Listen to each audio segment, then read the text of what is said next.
ဒီဗီဒီယိုမှာတော့ကျွန်တော်အကြိုက်ဆုံးကျွန်တော်နေ့စဉ်သုံးဖြစ်တဲ့ AI2 5ခုအကြောင်းကိုမျှဝေပေးမှာဖြစ်ပါတယ်ပထမဆုံးကတော့ Gemini ဖြစ်ပါတယ်ဟုတ်ပါတယ်ကျွန်တော်အရင်က Gemini ကိုအရင်ထင်မကြည့်ဘူးဘာလို့လဲဆိုတော့ကျွန်တော်မြန်မာစာလည်းမမှန်ဘူးပေါ့နော်ပြီးတော့ပြောရတာလည်းစကားမေးရမြင်ရတဲ့အခါမှာလည်းဘယ်လိုပြောမလဲဘာတွေဖြစ်မှမသိဘူးပေါ့နော်ဒါပေမဲ့ဒီ Gemini 3 Pro ရောက်လာတဲ့အခါကျတော့လေတော်တော်လေးကမှဒီမြန်မာစာမှာလည်း smooth ဖြစ်လာတယ်ပြီးလို့ရှိရင်ကျွန်တော်တို့ဒီ research ရှာတာပဲဖြစ်ဖြစ်ပေါ့နော်thinking ဘိုင်းတွေလည်းအရင်တိုးတက်လာတာတွေ့ရတယ်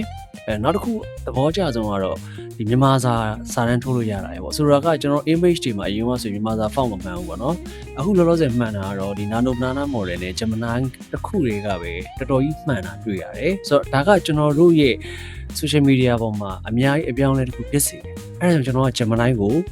ုပထမဆုံးတစ်ခုအနေနဲ့ကျွန်တော်ရွေးချယ်တာဖြစ်ပါတယ်ဒုတိယတစ်ခုကတော့ ChatGPT ဖြစ်ပါတယ် ChatGPT ကအရင်ကတော့ထိတ်ဆုံးဖြစ်ပေမဲ့အခုတော့ဒုတိယနေရာရောက်လာပါပြီ။ဘာကြောင့်လဲဆိုတော့ကျွန်တော်ကိုယ်တိုင်လည်း ChatGPT ကိုအရင်ကြီးမသုံးဖြစ်ဘူး။အဓိကဘယ်လိုနေရာတွေမှာကျွန်တော်သုံးလဲဆိုရင်ကျွန်တော် prompt တွေရှာတဲ့အခါတွေမှာသုံးတယ်။သူကတိကျတယ်။ prompt တွေထုတ်ခိုင်းတဲ့အခါတွေမှာ Gemini တက်ပို့ပြီးတော့ prompt တွေကောင်းကောင်းပြန်ထုတ်ပေးနေတာရှိတယ်။နောက်တစ်ခုကကျတော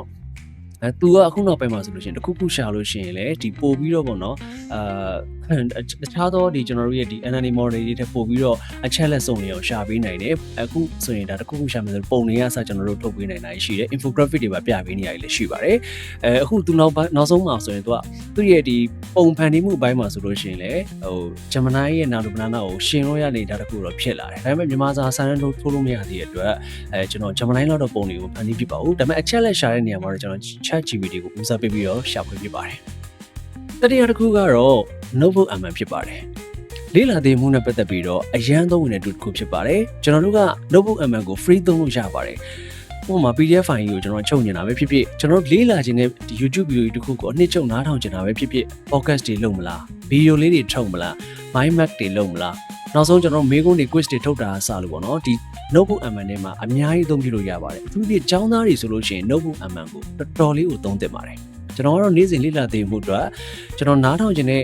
ဗီဒီယိုတွေစာအုပ်တွေကိုအထက်ကိုထည့်ပြီးတော့ကျွန်တော် reference တွေထည့်ပြီးတော့တနည်းအားဖြင့်အဲ့လိုမျိုးနှိမ့်ချုပ်လေးပြန်နားထောင်လေးရှိပါတယ်အလုံးလုံးရင်းနဲ့နားထောင်နေတဲ့အတွက်အချိန်လည်းမကုန်တော့ဘူးကျွန်တော်တက်လည်းအကျိုးရှိပါတယ်နံပါတ်၄ tools ကတော့ Comic browser ဖြစ်ပါတယ် Audacity ကနေပြီးတော့ထုတ်ထားတဲ့ Comic browser ကကျွန်တော်တို့လိုမျိုးဒီအရင်က Chrome browser လောက်ပဲသုံးနေတဲ့သူတွေကိုအများကြီးပြောင်းလဲမှုဖြစ်စေခဲ့ပါတယ်ဆိုတော့ကကျွန်တော်တို့အရင်သုံးနေကြ browser တွေတကူတော့ပို့ပြီးတော့မြန်ဆန်စွာနဲ့အချက်လက်တွေရှာဖွေပေးနိုင်တယ် Audacity နဲ့ချိတ်ဆက်ထားတာဖြစ်တဲ့အတွက်လည်းကျွန်တော်တို့တခါတည်း AI နဲ့ပါတွဲပြီးတော့သုံးလို့ရတာပေါ့နော်နောက်တစ်ခုကကိုယ့်ရဲ့ social media မှာ YouTube တို့ဘာလို့ဝင်ထားတယ်ဆိုရင်လည်းအဲ YouTube ထဲမှာကိုယ့်ရဲ့ video တွေပေးနာကနေပြီးတော့ကျွန်တော် summarize တွေပြန်ချုပ်လို့ရတယ်မြန်မာလိုလည်းပြန်လို့ရတယ်ဆိုတော့တော့အဆင်ပြေရဲ့ tools လို့ပြောလို့ရတယ်ဗျာတိလားbrowser browser သုံးတာတက်ကိုဒီကျွန်တော်တို့ရဲ့ AI browser တွေကအရန်အဆင်ပြေလာတယ်ဆိုတော့ကိုတက်တည်ပြနေတာပေါ့နော်ဆိုတော့အဲ့ဒါကြောင့်ကျွန်တော်ဒီ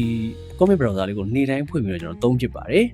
နောက်ဆုံးတစ်ခုကတော့ဘာလဲဆိုလို့ရှိရင်တော့ကျွန်တော်တို့ Sora video ဖြစ်ပါတယ် OpenAI ထုတ်ထားတဲ့ Sora 2ဆိုလို့ရှိရင်တော့အခုလိုမျိုး character video ပေါ့နော်ဒီကိုရုပ်ပုံလေးတွေထည့်ပြီးတော့ character video ဖန်တီးတဲ့အခါမှာပဲဖြစ်ဖြစ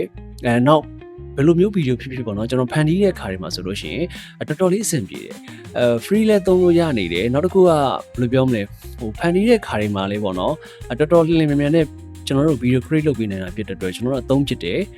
ပြီးတော့တချို့ကျတော့ပြောတယ်ပေါ့နော် watermark ကြီးပါနေမချက် watermark ဖြောက်လို့ရတဲ့နည်းလမ်းတွေလည်းရှိတယ်အဲ့တော့ Sora 2ကိုဘယ်လို watermark ဖြောက်လဲဆိုတော့နောက်နေ့ကျမှကျွန်တော်တီးသန့်သင်ပေးပါမယ် Sora ကအခုကျွန်တော်တို့သုံးနေတဲ့ဒီ tools 5ခုလုံးကဒီအကြည့်နေတဲ့သူတွေကလည်းသုံးချလိမ့်မယ်လို့ကျွန်တော်ယုံကြည်တယ်ဆိုတော့ဘယ် tools ကိုအကြိုက်တွေ့ဆုံးလဲဆိုတာလေးလည်း comment မှာမှန်းကြလို့ရပါတယ်အဲ့တော့ဒီနေရာမှာစကားမဆက်ပြောချင်တာကဒီလိုမျိုး tools တွေကိုပိုင်နိုင် join ချင်သုံးပြီးတော့နေ့စဉ် daily life မှာ productivity ဖြစ်ချင်တယ်ကိုယ့်ရဲ့လုပ်ငန်းခွင်မှာအသုံးချချင်တယ်ဆိုရင်ကျွန်တော်ဒီ January လထဲမှာ AI Mastery for Business ဆိုတဲ့အတန်းလေးကိုကျွန်တော်ပြုလုပ်ဖို့ရှိပါတယ်ဇွန်တန်းကတော့ January 18ရက်နေ့မှာစတင်မှာဖြစ်ပြီးတော့ကျွန်တော်တို့တစ်လအတန်းဖြစ်ပါတယ် Sunday တိုင်းမှာတစ်ရက်ကို3နာရီလေ့လာမှာဖြစ်ပါတယ်ကျွန်တော် English အတန်းကတော့ဒီလရဲ့နောက်ဆုံးရက်ဖြစ်တဲ့30-31မှာကျွန်တော်တို့တွေ Digital Education Center မှာတက်ရောက်ပြီးတော့သင်ယူရမှာဖြစ်ပါတယ်သူကတော့ 2-day training ဖြစ်ပါတယ်ဆိုတော့စိတ်ဝင်စားရဆိုလို့ရှိရင်တော့ကျွန်တော်တို့ရဲ့ comment ထဲမှာလည်း AI လို့မှတ်ပြီးတော့သင်တန်းအကြောင်းသိစိတ်ကိုလေ့လာနိုင်ပါတယ်ကျေးဇူးပါဒီဗီဒီယိုလေးကခင်ဗျားတို့အတွက်အများကြီးကြိုးရှိမယ်လို့မျှော်လင့်ပါတယ်နောက်ဗီဒီယိုမှာပြန်တွေ့ပါမယ်